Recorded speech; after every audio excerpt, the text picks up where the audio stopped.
video games. Welcome to Filthy Casuals, a podcast about video games, hosted by three very kind and extremely knowledgeable boys. Thank you for joining us. My name is Tommy Dasilo, and with me, as always... I just ate a pie, a Mars bar, and drank a can of Red Bull. I'm here to fuck. My name's Ben Vanel. Very, very nice. And joining us, as always, phoning in... Yes. Phoning it in from across the other side of this great planet of ours. Yes. It's Adam Knox. Why would you have eaten that shit at 8:30 in the morning? Isn't that how you start your day? No, I start my day by rolling over, hitting record on my Zoom recorder and doing a podcast immediately, for which I will be judged for phoning it in. Well, I mean, we had a little look around before we started recording, and there's fuck all going on in the world of video games this week. There's not much new stuff. There's not any new games that I am aware of. No. There's no news. There's a few little tidbits here and there. We were talking just before we recorded about how I think at the time we recorded last week, this was about to happen. Nintendo did a little presentation on the new Pokemon game. They snuck out a couple little tidbits, and boy, they're really leaning into this UK aesthetic for these new Pokemon that they've got coming down the pipe. They've got some. Let me guess. If it's UK ones, I'm over in the UK now. Yeah. Oh yeah. Yes. Let me have a guess. What sort of Pokemon are there? If it's UK Pokemon, there'd be one that during the daytime is fucking angry, but then during the nighttime gets way too happy from how drunk it is. Okay. Oh, okay. Yep. Yeah. That seems to be a lot of people here walking around like at nighttime they're fucking drinking and singing and shit. Like every fucking person seems to be singing in the fucking streets here. And then in the morning, they're like, it seems like they wake up and they're like, fuck, right, I'm a truck driver, damn it. And then get angry. So you think that that's like two states of the same Pokemon? You don't think that like the nighttime version is like an evolution? Ooh. No, it's the same one and it keeps endlessly looping between the two because it learned that behavior off its father. Okay, that's a good guess. Yeah. Anything else? If it's UK Pokemon, well, I can only judge from the Edinburgh Fringe, which I've been at. So is one of them a fucking choir that walks around the streets? Again, fucking singing in the streets. It's because my bedroom is so close to the street. It sounds like you're staying on Broadway. Yeah. Yeah, look, my accommodation fell through. But, no, it didn't. I'm fine. I'm in a house. But anyway, You're not on the West End. You're not sleeping on a stage. Well, the West End's in London, and I'd sleep on the good point. stage if I could. I'd tread the boards all night. How's the Scottish play? Macbeth. Oh no! Oh no! This episode is now doomed. I think it already. That'd be funny if, like, video game podcasts, you couldn't say Pac-Man. Yeah. People got superstitious about it. Yeah, what would you call? What is he? What country is it from? America? The American video game doesn't quite have the same. Yeah. I was going to say It'd be like The Witch. I was going to say the yellow video game, but that sounds dodgy. Yeah. Yeah, no. It's probably Pokemon. from like Milwaukee or something. I'm going to Google it. Where's Pac-Man from? Let's start But I don't want to know where the character was born. Yes. Well, but the Scottish play isn't Scottish. It's written by Shakespeare. right. A fantastic point. So it should be where Pac-Man the man is from. Yeah. Okay, the Neon game. Yeah. Yeah. Maybe it is Japanese. Okay. I think so. Oh, because it's Namco, isn't it? Yeah. Oh yeah, because the Pac-Man was originally called what? Puck-Man, and they changed it because it was like Japanese for fuck or something. That's so funny. Oh right, okay, it's Japanese for fuck. Yeah. They're going like Puck-Man, that'll never work overseas. Change it as slightly as possible. Yeah. No, it was like something to do with the original like Japanese character.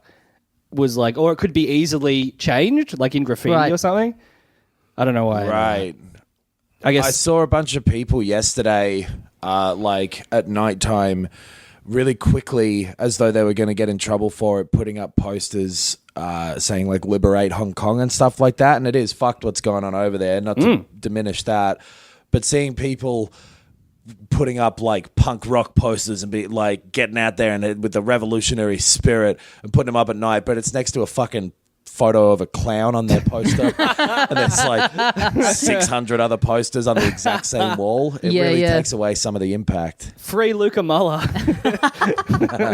No, the show is free. It's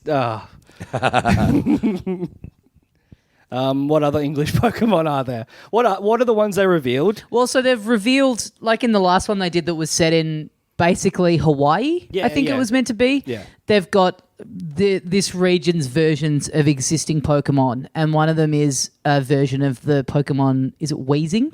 The big kind of smog guy. Yeah, coughing or wheezing, one of the two, yeah. He looks the same, but he's just got like a giant top hat on. Just Which a big, is, it's like a smokestack, right? Like Kinda, it's supposed yeah. to be both, sort of both. Yeah. It looks bad. I'm into how bad it looks.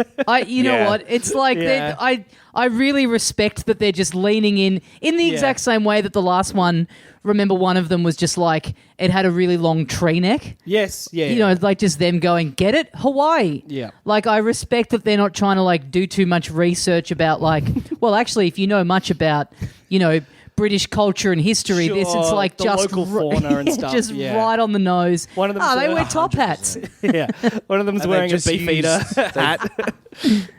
They've used like green smoke to give him like a big bunch of facial hair, like the Safari Hunter from Jumanji. Yeah. It's great. It's sick. A room full of Japanese people that have probably never been to Britain, just seen a handful of British films. I'm on. I think I'm back on board. All right. If there's enough ridiculous looking shit like this in it, I think I'll be interested again. Because Pikachu with buck teeth. yeah. That'd be great. Growlithe, but he's a member of the royal family, so gets away with being on the Lolita Express. I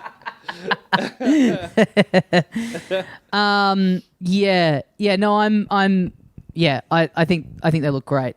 I think it's very funny. I don't know if it's meant to be funny. Like I don't know if they're doing it like how good's this, or if they've designed it going, man, people are going to think this is genius. Right. I think it's meant to be cute. A little tongue in cheek. Yeah. I mean, honestly, this kind of stereotyping for white people, it's like reverse racism, and I'm just not on board with it. Nah, it's fucking good. Yep. What else? Yeah, I don't think there was there was a thing last night about Nintendo filing a patent for a wireless Super NES controller for the Switch. Yes. Which is probably fair enough to assume that maybe that means some Super Nintendo games are coming out. But you know what? Probably not. Yeah. We've done it, everybody. We've released the Super Nintendo controller exclusively for use with Mario Kart 8. Be some idiotic, bizarre move.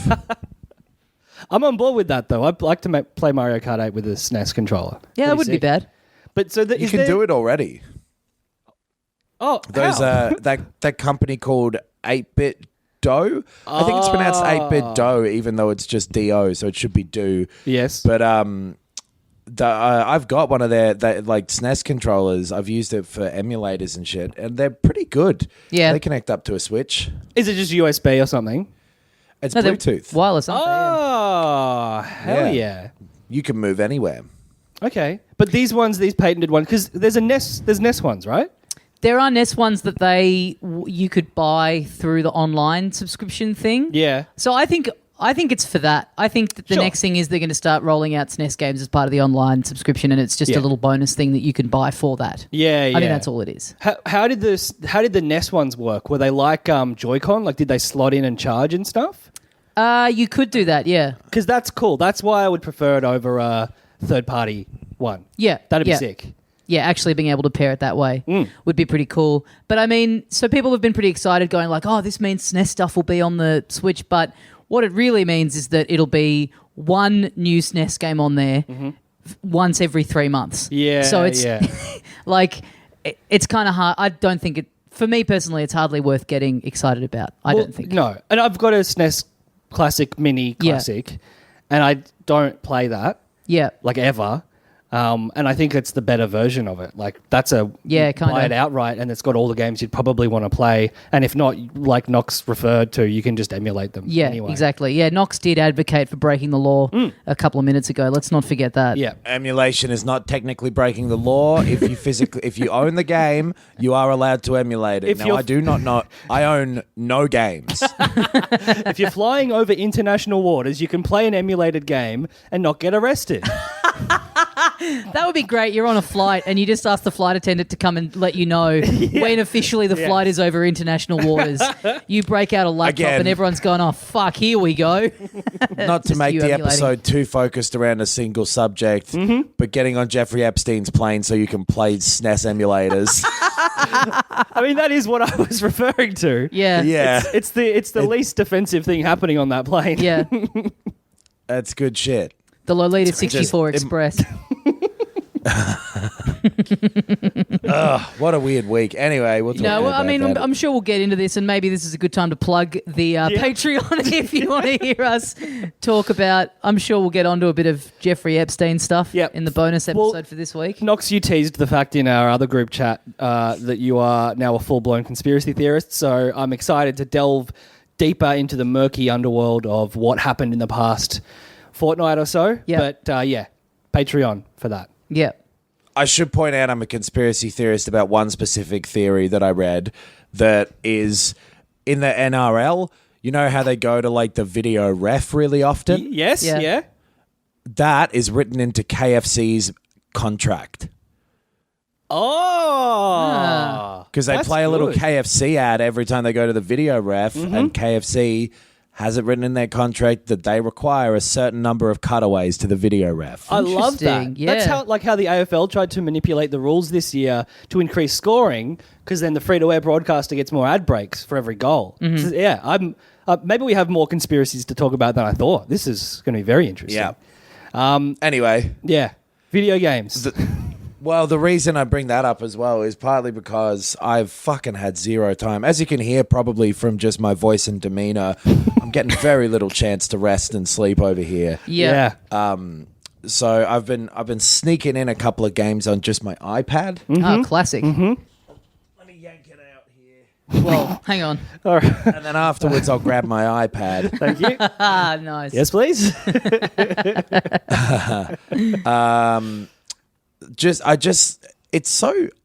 I'm never across what is good on like iOS and stuff. Me too.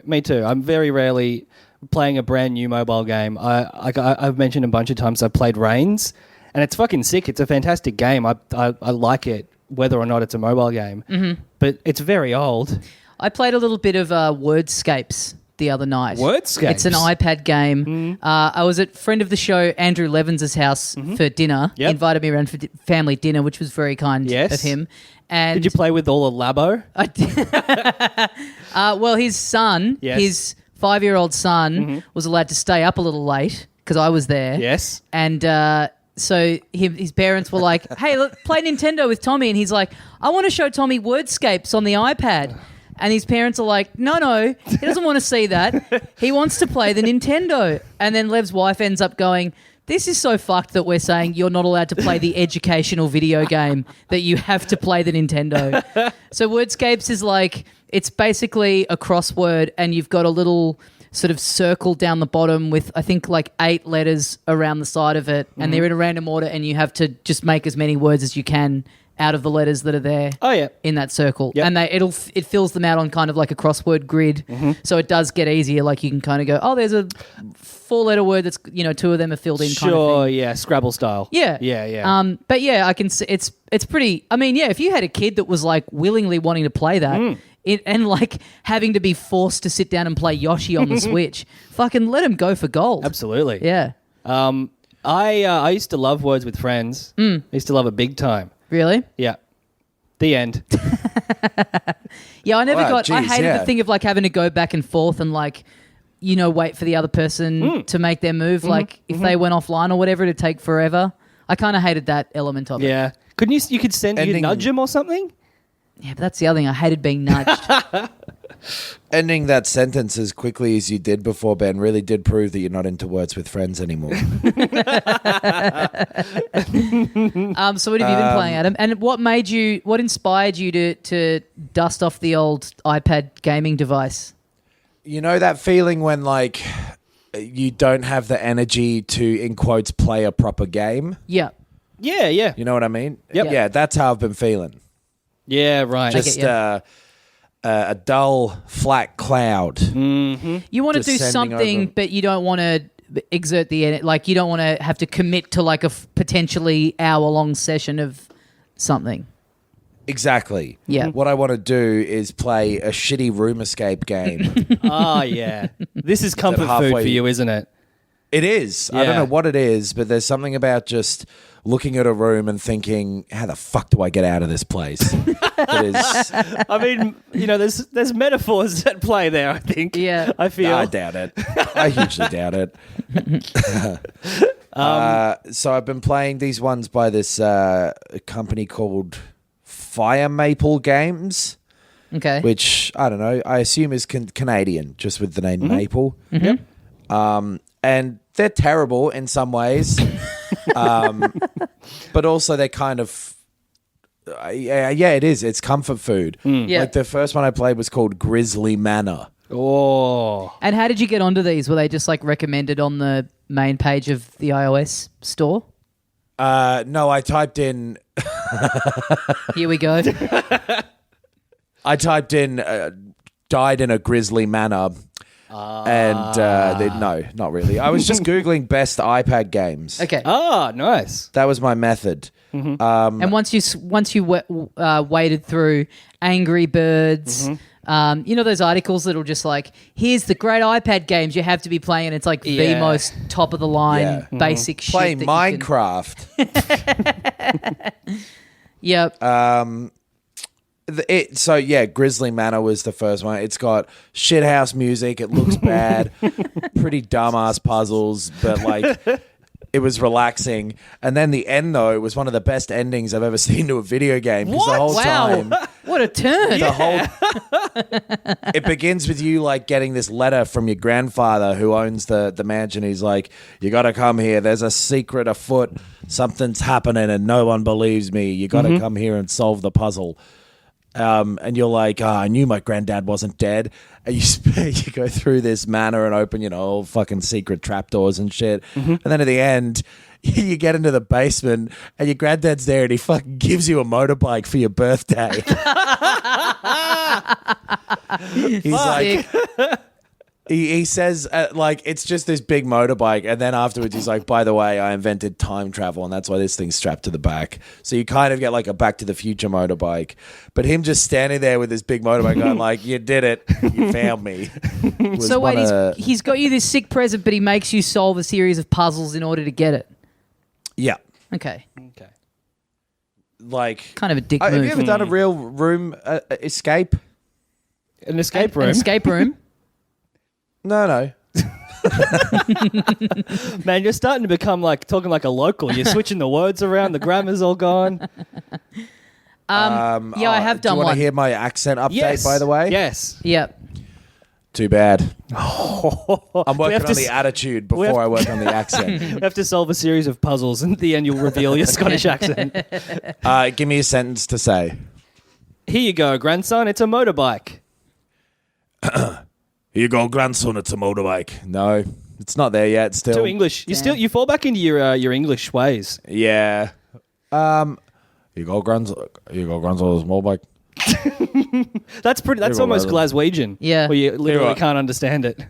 Glasgow, water, Glasgow. Okay, here you go, son, that's a motorbike for you. Get the fuck out of my face. No, I'm doing fucking Liverpool. Yeah. Fuck. I told you, you can only do English. Your blood runs deep, whatever the phrase is. That's the phrase. Yep. My blood runs deep. What have you got? You've got like one more week or like a week and a half left there? 2 more weeks. 2 weeks. I believe. Or, yeah, probably a week and a half by the time this is out.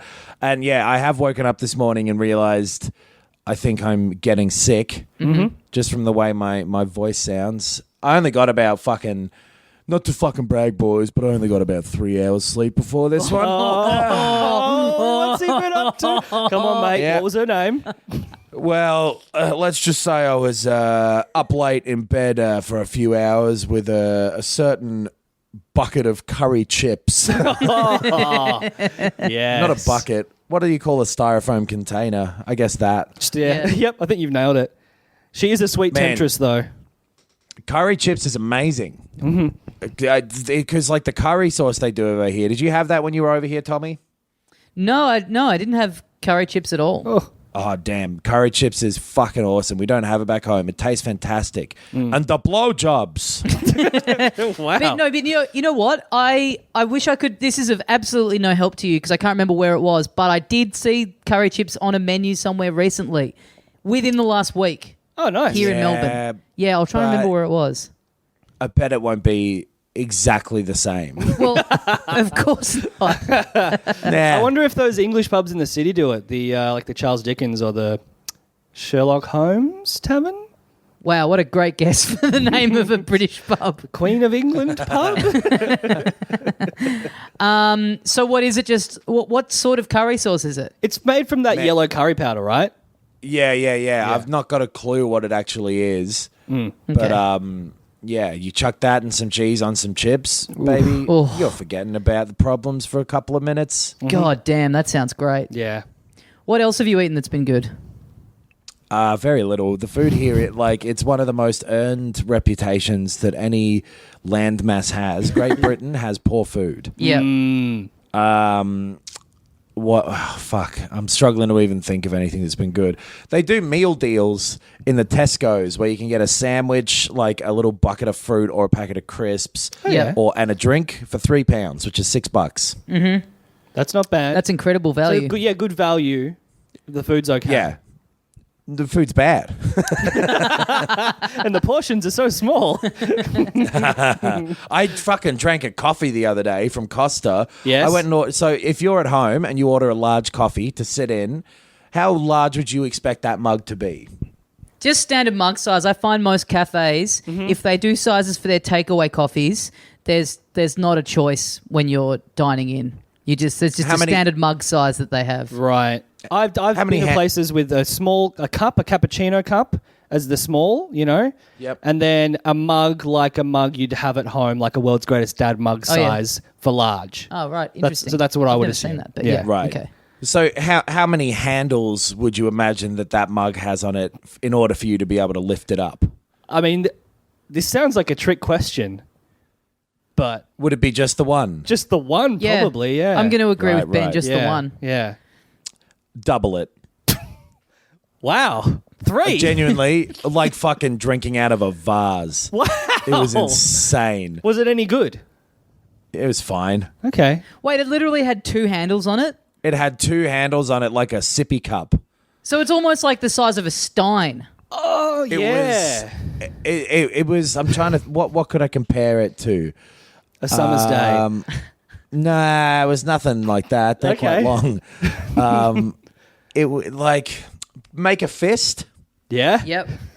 Are you making a fist, Ben? Yeah. Yes. I'm doing it as both well. Now punch Tommy. It's probably He's you could dead. fit about 3 fists in the mug total, maybe. Oh, yeah. Okay. That's a fucking big mug. That's a decent sized mug. Dude, I thought I was a big mug, but then this mug comes along and I realize I'm just not that big of a mug. I imagined, stupidly, this is very dumb, the 2 handles were like both on the same side. Yeah, me too. Sort of like at 45-degree angles, sort of Yeah. coming out diagonal. I was imagining, just one on top of the other. What? That's moronic. Yeah, nothing like that. I mean, if it was thin and tall, I guess that makes some sense. But it was like a real fucking wide bastard. Yeah, okay. So you felt like a lame Viking just having this. I'm gonna go get one of them in a minute or two. Hell yeah. Oh baby. What else has been getting a run on the old iPad? So you've been given your time traveling motorbike. Mm-hmm. Where does a young lad go from there? So I've been playing a little bit more Dr. Mario World on there. That game's fine. Pac-Man 256. Oh yeah, I remember that. Yeah, so it's Crossy Road, Yeah, but Pac-Man. Oh, right. I never played it. I never even heard of it. it's like endless It's Pac-Man alright. essentially, isn't it? Yeah, you're going Right. you're going down an endless Pac-Man maze. Mm-hmm. It's sort of scrolling, and there's like some like corruption coming towards it. Little pixels and shit Yep. all flying off. So you got to keep going. And there's heaps and heaps of ghosts and a few different types. Some that'll like launch really quickly at you if you get to their level, so you don't really want to be in the same sort of section as them. Standard ones that are chasing you, some that are in sort of long lines together, and you get as far as you can. Cool. Yeah. It's fine. Again, it's the sort of thing like I think as all good iPad games are, you can switch your brain off and just absolutely chill. Yeah. I love to enter the chill zone. Yeah. Yeah. Sunny's on, feet up, just kicking back. In my opinion, that's a huge mood. Oh, dude, let me tell you, I'll be honest with you. Yes? Mood is bae. Ah, the vibe, boys. The vibe. What about... I did. Yeah, I got really sorry. No, I've realized it's not. I was going to say, would it be funny to go have like a funeral in like 60 years, when kids are grown up, kids of today are grown up, and Yes. they're all like, we're all here to remember a dear friend, Bob, who cares what his name is for the sketch thing here. Hunter? Hunter. Yeah. Some fucking kid these days name. Yeah. Here's little fucking Steve, named after Steve Jobs. We're all gathered to remember him. He was absolutely a mood. And he was my bae. So please, a moment's silence as we put the coffin into the ground. Yeet! That was all I wanted to get to. I wanted to get to Yeah. a millennial child going to a funeral Yep. and saying yeet to throw a coffin into the ground. They've got a handful of dirt and they dab it into the open grave. Yeah. All the pallbearers are flossing with the other hand as they go down. Yeah. Yes. Yes. Yeah, that's the sort of thing I can see popping up on Ben Elton Live from Planet Earth.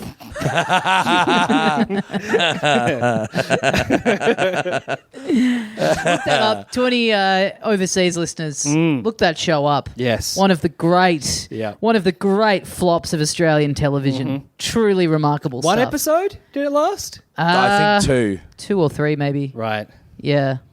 Yeah, really good shit. Oh, yes. One of the most panned things in Australian television history. Yep. And we compared our jokes to that. Yeah. Anything else on the old iPad? I did really Not get really. into Pac-Man 256 back when it came out. I remember loving it. It's that perfect, the endless scrolling kind of thing is very Yeah. easy to get lost in. It's weird because it's been it's kind of compelling to go again, but then also it's off-putting because every time I go to start another one, I'm like, well, this could last for 5 hours. Yeah. Right. I could be going until the heat death of the universe. There's no reason that I'd have to die. Or when you like get a new record and you die and then you go, oh, okay, I'll go again. But part of you goes, well, I've just gotten the record. Right. I'm not going to get further than that immediately afterwards. But then with any game and that in that sort of situation, I think I'm in the zone. Yeah, of course okay. I got to go again. I'm in the zone. I'm going to beat this record and I'm going to do it again and again. Yeah. So that's just my opinion on the matter. Other than that, I played like a little bit more Fire Emblem, and I've been playing some Owlboy. Oh yeah. yeah, you mentioned that. Yeah, it's good, right? I'm not really that into it. Oh, it's- controversial. Yeah. I think it doesn't really. I don't know how to express it, but me don't like game. Try and express it through song Yeah. in the style of Scotland. There's not a chance that I'm going to be able to do that. I'm just going to Try back hooting. out right now. There's something about the way that it moves that feels very. not smooth. Really? It feels as though the game is cobbled together in a way that I'm really not enjoying. There's just something off about it, and I'm really struggling to explain what it is. But it feels like you can see through to how fucking glitchy it was at one point and how much they've pulled it back from like on fucking Game Maker or whatever, you know? There's just that little flashy kind of element to it. Flashy as in Flash programming. Yeah. That's interesting. Like all the text boxes, all the dialogue things, they like glitch out when I go through them. They like pressing A, they'll go like and like flip all around the screen in a really weird way. Oh, really? Sounds like you have a buggy copy of the game. But that's impossible, surely. I mean, it's what only are you like playing on? Switch.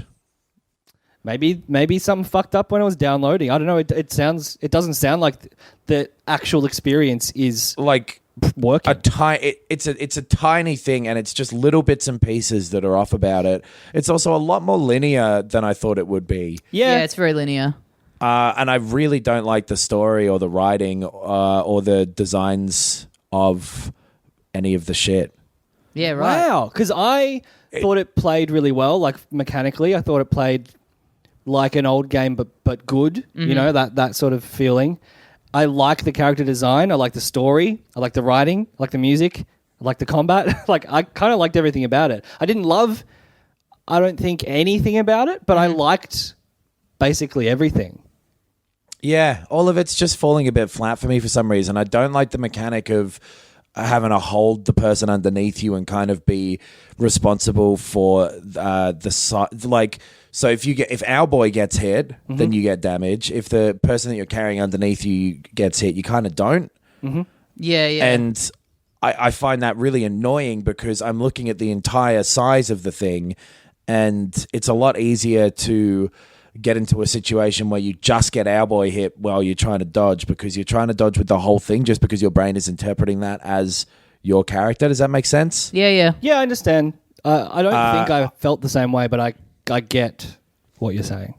I don't really like that whole mechanic of carrying these people underneath you and using them to, you know, shoot apart different puzzly bits of the environment or at enemies. The shooting of the enemies is just really fucking boring. The bosses are easy and dull. The music, it weirdly switches between like orchestral and then like 16-bit sounding in a way that for some reason bothered me. Because there was no real reason as to why some bits were 16-bit and some bits were orchestral. It was nothing to do with like the areas having a thematic thing or whatever. Yep. Does that make sense? And then like also I didn't find the music that interesting. I don't like the art style. It looks messy to me rather than like a picturesque kind of beautiful version of that 16-bit stuff. Yeah, right. Yeah, a lot of these things I can't. It's been like 2 years or something since I played it, so I can't the shooting and stuff I can't and the music I can't particularly remember how specifically how that felt. Other than the fact that I do love the game. But I do know what you're saying about the like once you can sort of see the cracks in something, especially knowing that it's an indie game. I was trying to play that what's it called? The Friends of Ringo. Something or other, like an old John it's like Paul an old and George. Yeah. It's a sort of River City Ransom style game, and that had a couple of things in it where it kind of glitched early on, and for whatever reason that making me and there were like spelling mistakes in the text and stuff, and that made me really aware that it was just made by 2 or 3 people or whatever, and it's it's annoying. Which isn't to feel a like, problem. No, but for some reason it did impact it for me. It's like the seams are showing. You can see it's and it's totally 2 or 3 people making it isn't a big deal, and it's the same with this. This was a very small team, I believe, but it's not so much that it was the work put in by one person. It's that you can see how much of a struggle it was. Yeah, right. It's because it is so impressive when a small team makes a game that doesn't glitch and doesn't have those cracks. It's I can see that. The design of everything is so ornate, but the linearity of it and just the sort of the plainness of what it's asking you to do sort of straightforwardness of what you're actually tasked with doing in this very ornate environment that I think is over designed to the point where it looks messy and bad. Yeah, right. Then it just being kind of like, yeah, and then shoot this guy. And then, yeah, it's like a twin stick shooter thing, but it automatically locks onto these targets in a way that means you're never really aiming at the thing you want to be aiming at. It's just every little decision, and I'm not really gelling with. Yeah, right. 10 out of 10. I was waiting for that. Very good. Yeah, I don't know. I remember liking it. Like I said, I didn't love it, but I certainly like it's. And I'm someone who prefers sort of minimalistic design, and I didn't have an issue with the aesthetic, but I also didn't love it, so I don't care to argue for it. Yeah, I think it's just that for some reason with this game, I can see the fucking grid that the pixels were drawn over while it was being made. Do you know what I mean? It just feels false, the whole thing. It feels forced and like a little...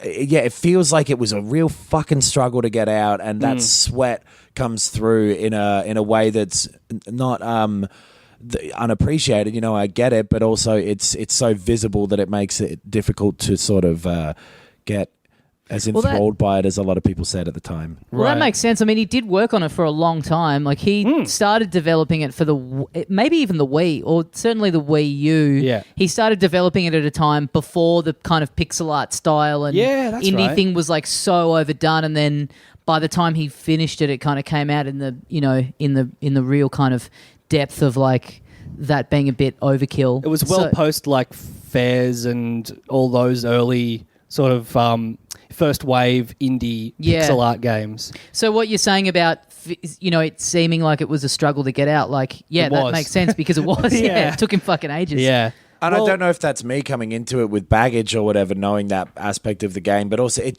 there's something about the disconnect between how much work was put into some of the visual stuff of it versus like, oh, I'm just flying from left to right. Like, what you're doing in that game hasn't at one point been interesting to me. Yeah, right. I mean, I think for me it was like I felt like clearly a lot of the touchstones that he had when he was making it and the kind of thing he was trying to make it like were the exact same kind of things that I loved growing up. So it kind of had that like immediate resonance for me. So I mean, maybe I was a bit blinded to other things just because of like, you know, having that attachment to, you know, what it was referencing.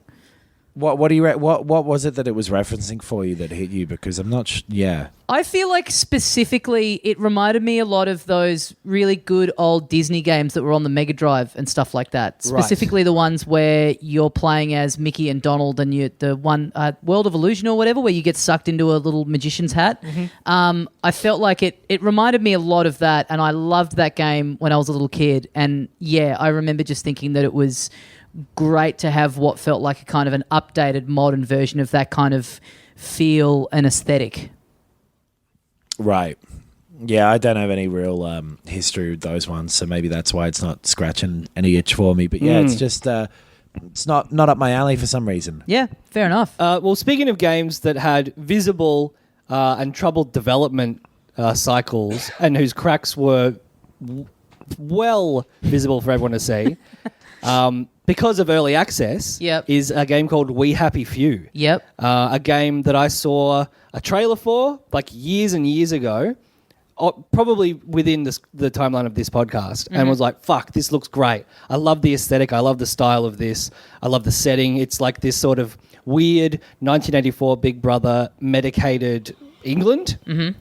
And there's like these crazy fucking cops everywhere with like smiley face masks on. And it looked like it was going to be this sort of like Bioshock narrative first-person stealth game. And I was like, oh, fuck, this is going to be great. I love Bioshock. Infinite is one of my favorite games. And then it turned out that it was just a survival horror game almost, or just a survival game. There was no real story to it. There was a setup, and then it was just like, just go around and craft weapons, sort of like a combination of those sort of like Rust and DayZ games, where you're just sort of out there in this world with limited resources. And they released that in early access, and people, I think, were vocally desiring a narrative and a single player story. And so they went away and they created one. And they've released the game and it's on Game Pass. Mm-hmm. And I've been playing it. Yep. And I like it. It's honestly, it's not, changing it's not changing the way games are played. It's not, some sort of groundbreaking release. Mm-hmm. It's probably not even as mechanically complex as a game like BioShock Infinite, which is very old. Yep. But if you like BioShock and you are into this aesthetic, I for some reason really like the kind of like crazy UK gone mad, the World's End, like sort of Shaun of the Dead. It's not that fucking far off, mate. I tell you what, those fucking bobbies, they don't look that fucking far off to me, mate. I think it's a metaphor for Brexit. I think that's what it is. Yeah. Nah, mate, that'd be right. Can I just sidetrack very briefly to ask Adam, how many poor Brexit routines have you heard across the Edinburgh Fringe so far? Listen, does it count if I'm listening to myself? Yes, please tell us the number.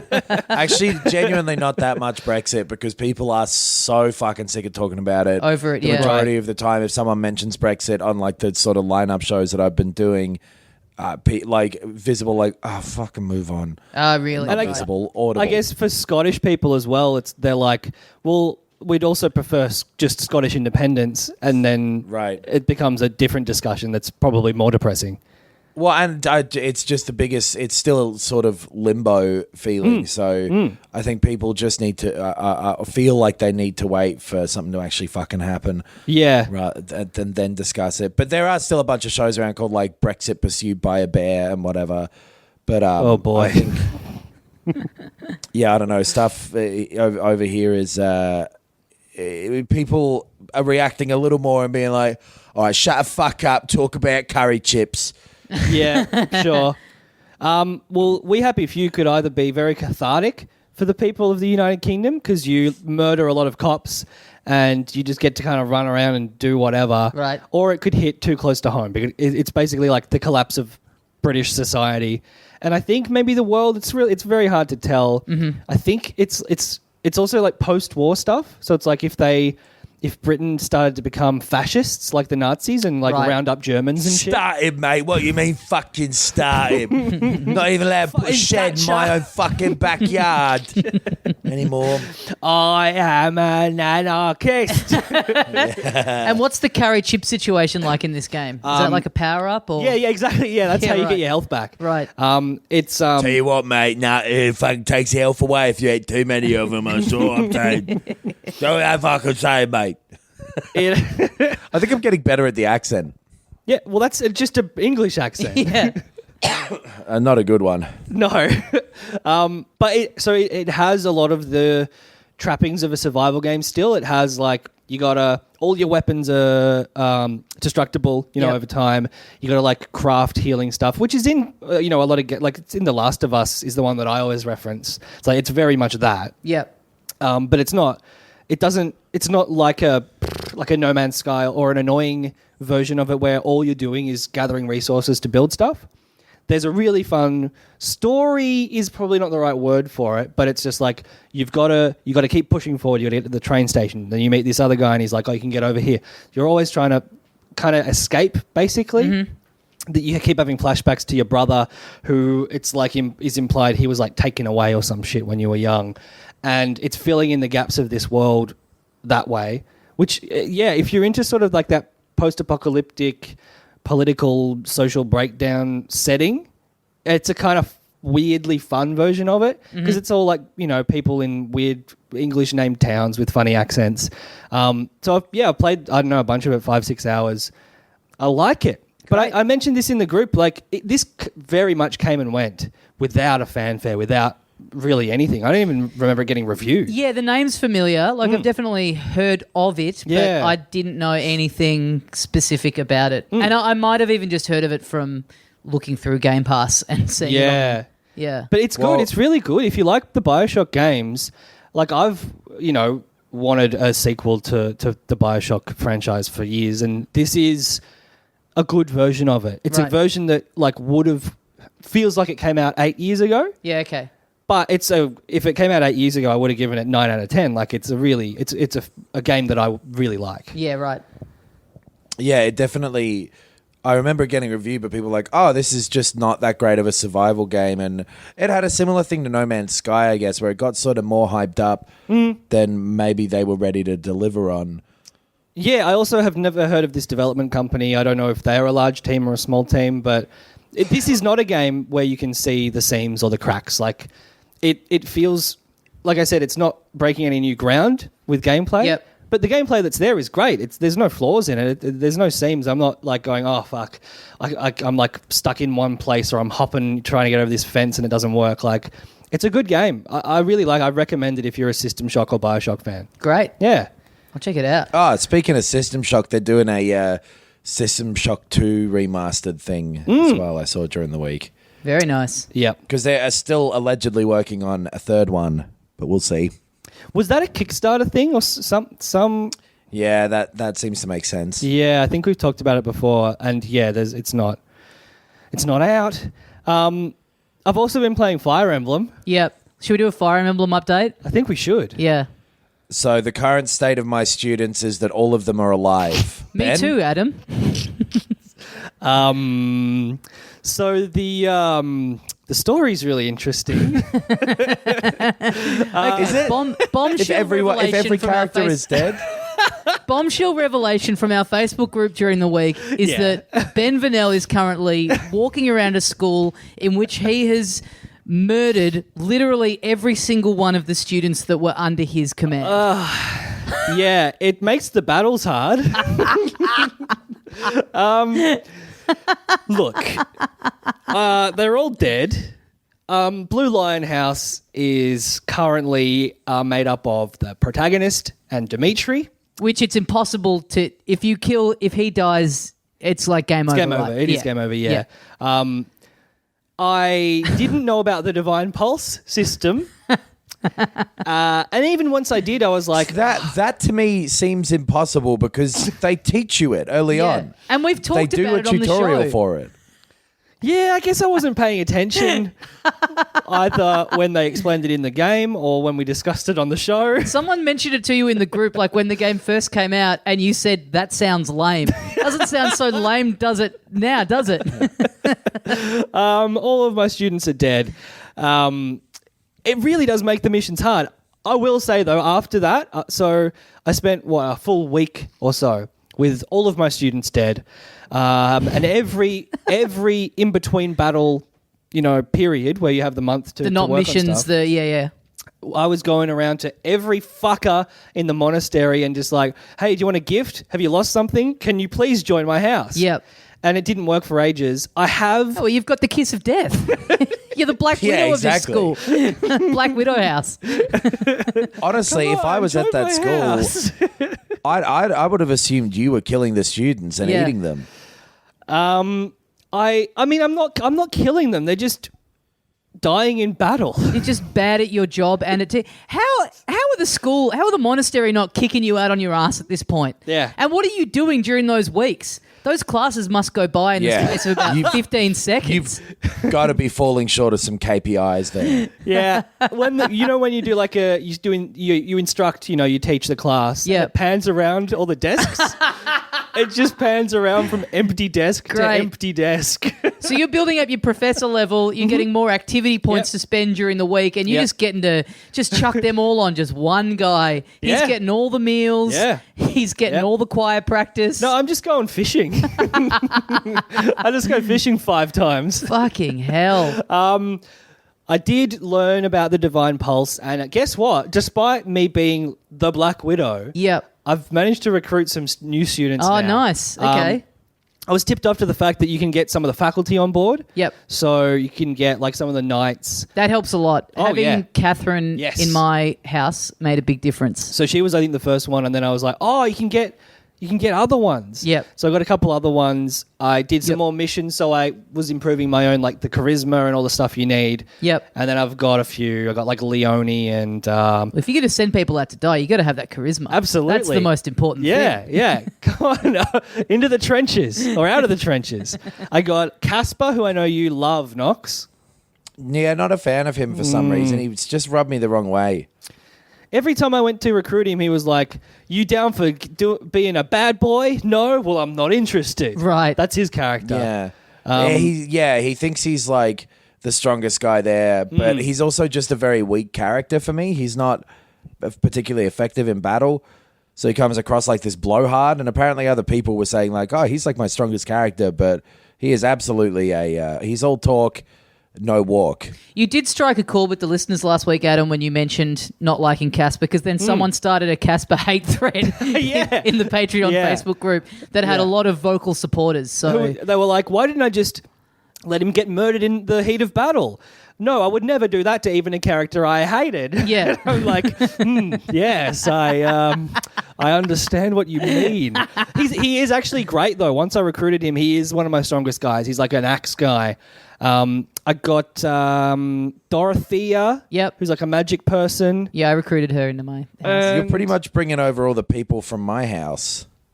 Yeah, right. Yes. Yeah. The Black Eagles. Yes. Yeah, I've got a few Eagles. I got, actually, that's a spoiler. But I've got a bunch of other characters now. I'm up to like 6 or 7 in my team again. Okay, there we go. He's back. It did take me a while. Some fresh future corpses. Fodder for the cannons. But, and honestly, like this, I broke the game. And it wasn't enjoyable. And once now that I've got all these characters back again, or I've got a proper complement of soldiers, it's way more fun. Oh, for sure. I'm fucking loving it. Like I loved it the whole time, but I'm loving it more now. I have to assume you're not getting the story stuff out of it in between the actual sort of main bits, because like there's a lot of little interactions that you do between the people in your house when you're off mission. You just go into the menu and do I forget what it's called. Support, Do you remember yeah. what support, those things. Do you get to see any of those? No, you don't. But because you guys are both playing in classic or in what casual Fuck mode? this game for yourself. No. You guys are playing in baby mode. So what you here we go. what you don't know is that once a character adults dies, kill all of their friends and ignore anything they have to say. what you don't know is that once a character dies in battle, they don't leave the game. They are just unable to be used in any future battles. Yeah, they're still at the monastery. They're still at the monastery, so every time you go and chat to them, you still get to talk to them. Yeah, that seems weird. Yeah. Well, Yeah. Wait, and this is on the classic mode with this is on permanent classic death. mode. Yeah. This is on permadeath mode. They're still there. You just go and talk to them. You only get like 3 or 4 lines of text from them. You don't have a menu to go into and interact To with do the them. support stuff, yeah. But they're still there, and you still sort of get bits and pieces of their backstory. But also, like I've recruited 4 or 5 other characters now where I have support conversations and I have all these other little side quests and stuff with them. So yeah. Weird. Yeah, it's because there are some missions that not missions, but Quests? side battles that happen yeah. in the middle of months in between the missions. That are called paralogue Yeah, battles yeah. that are story based. That will be characters from other houses kind of come along and join you for just that mission. Yeah. So I imagine. Oh, but some of them are based around people in your house. And some of them But are do they based still around the happen, but knights then and they stuff. just don't join you for the battle? No, but they are. They're all based around that character going into battle with you. So maybe they just don't show up if the person's dead. Yeah, You I just can't did. access as many of them. I did one of those recently where I fought a bunch of pirates, but no one outside of my house joined me. Yeah, right. Okay. It was just like Alois or someone who was yeah. like, "Oh yeah, I've seen some pirates. Let's go." He's in fight my them." house now. He's but great. But he's also he's already in Yeah. my house. I have hit the time jump. Oh, I yeah. went to Sydney over the weekend. Flight there and back. Middle seat both times. Just weebing it up. Yes. No shame. Yeah. Just going all out. Nothing to hide. I don't care. Yep. Hit the time jump on the flight up, and then I'm just watching a cutscene. I'm literally just watching anime on this thing. Yes. Going, all right. How This many is me. How many hours in roughly was that? Do you remember? 30? Whoa. Around 30? Okay. Yeah. That's I mean, I guess that's good. This is apparently a very long game. Although I heard or saw, I think in our group, someone finished the game in 32 hours. I will say that it's, logged 30 on my save, but because of the way, because you can play it in such kind of a passive way. Yes. I am very guilty of just mid-battle just being on my phone and, Yeah. so that number's probably, in terms of actual time spent doing the game. Maybe halve it, 2/3 maybe. Not quite. I don't know. It's probably adds up to an hour. Yeah. Yeah. Okay. I'm only like 13 hours in still. Yeah. Right. Which feels like I've been playing it for fucking ages. Yeah. If you just zipped through everything as well, because you can automate all the teaching stuff, you don't have to go and do all the conversations. If you were just going like path of least resistance, quickest through it, I guess you could finish it in that. Well, I don't know. I've not finished. You probably could. You could rest in between. I mean, all the weeks in between the missions at the end of the month, you could just rest for all of them. So not do any side battles, not do any. I mean, you'd hit a point where you're pretty underpowered, I guess. Yeah, but the battles have been pretty easy. Yes, once I sort of figured it out, because I remember with Mario plus Rabbids, you guys really loved that game, and I thought it was fine. But I also never really got super great at the combat. Like, I think have this attitude to this style of combat that isn't correct, which is just like, just go forward and attack. And often it's just like, no, move them back for a turn, heal up, and then like, and so I'm starting to. I think I'm just impatient about it. And that's probably why all of my students died within the first 3 battles. That was the other bit of it. When you told me that all your students were dead and then you told me where you were up to in the game, I was like, you've done barely anything. I think it was literally a practice battle where they can't die and then 2 battles later. But it's just like I just wasn't paying attention. I hadn't even got into them as characters yet. Yeah. But now, so my in stark opposition to the philosophy of just resting every month or just automating everything, I have done every conversation possible. I've gone through every lost item with every single person. Yep. Because I've tried to recruit them all, I've done everything I possibly can every moment that you're allowed to. Yeah. So I've played 13 hours, but I'm not that far even in the story. Yeah. So, but I did that with Persona 5. I wrung every last ounce of content out of that game. Yeah. And that's what I'm doing with this as well. Where are you at with it, Adam? I honestly, I can't remember. I haven't really played it for a few days. I've been just so fucking all over the place. It's a hard one if you don't have a good amount of time to invest in it. No, and that's the thing, because the shows that we're doing are peppered throughout the days. It's not something I want to dip into for 30 minutes. Yeah, I want to have a full 12 hours to sit and fucking do it. So I don't know. It might be something I chuck on the back burner until I get back home for a little bit. Yep. But yeah, I'm still loving it. I'm getting the sense that I'm getting near the end, but I'm only I think I'm 2 or 3 battles past the time jump. So I don't know if the time. I don't think it's strictly halfway. Yeah, sure. So I don't quite know roughly how long I have left to go. And I do feel at the moment like it's a bit, there are kind of, points for the maybe the first, 3/4 of what I've done so far.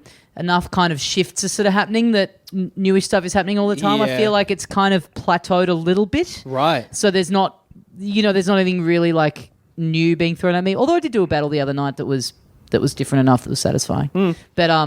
But yeah, I just want my life back, to be completely honest with you. Oh yeah, and we should obviously we should issue an apology to anyone who we have unfortunately convinced to buy this game. Yeah. Apparently it is a very difficult thing to accept. Yes. These recommendations that we're giving out of kindness are really causing people to swear and be angry. Yeah. And we want to say sorry for that. We're sorry for sharing our enjoyment of a game with our listeners. Yeah, but go and get it. And if you don't get it, you're wrong. And say goodbye to your girlfriend. Well, I guess we better wrap it up there for another week on Filthy Casuals. Thank you very much for joining us.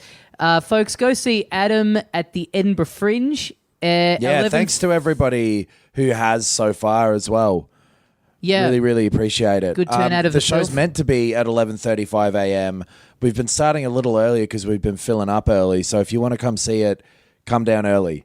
Yeah, cool. Yeah, I think someone asked in the Patreon group, like, when should I get there? I don't want to miss out. And I didn't reply because I didn't want to assume, but like I was just going to say, early. Get there half Yeah, an I hour still early. need- Like, have a drink. I still need to reply to that. There's a couple of messages like that, but I will get to them. I've just been, obviously busy. But get there early. Because the problem is you're competing with a bunch of fucking old retirees walking around with nothing to do who are like, I can stand here for 40 minutes. I don't give a shit about my Yeah, time. watch me. So, come down early. And then there's other shows on as well. Luca Muller's got a solo show and a gong show at 4:45 and 11 p.m. that are both good. And then at midnight, we're doing a show called Late Show, Great Show, which is a late show. And let me tell you, it's a great show. Awesome. Should have mentioned that in the title. Filthycasuals.com.au for links to all of our socials and extra stuff, including our premium Bandcamp episodes. Final Fantasy, the franchise, the history of, is our latest Bandcamp premium episode. You can get it for $1 Australian minimum. Yep. More is appreciated. Yep. However much you can afford. It's a fucking good one. I put a lot of effort into editing it, and it was fun. Yeah. It's fun to do. 3.5 hours or so. Also, the Patreon, if you want to chip in, you can get a bonus episode every week. Yep. Thanks to everyone who chipped into my fundraiser for the City of Surf that I did. Yes. I saw both of you donated. Very kind of you. Yes. The page is still open for another 2 weeks. Oh, yeah. So if you would like to donate for something that I've already done. Yes. Because you're sort of trying to get the most for your charity out of everyone. You were like very close to having the most donations. The for that charity were like, whoever gets the most will win a trip to Queensland. And I was like, oh, that'd be cool. Yep. And then by the time the race had finished, I did have the most. Yeah. And then they emailed me to go, oh, hey, it's open for another 2 weeks and that other guy's catching up to you. Yeah. So, I don't know, whatever. But Whatever. People have already been extremely generous. Yeah, you got so much. That's, very cool. it just ticked over 6,500 Australian dollars. So thanks very much, everyone who chipped in. And That's £11. Yes, we will be back next week. Thanks very much for joining us. And as we say here at the end of every episode of Filthy Casuals... That was me doing an impression of Ben's house in Fire Emblem.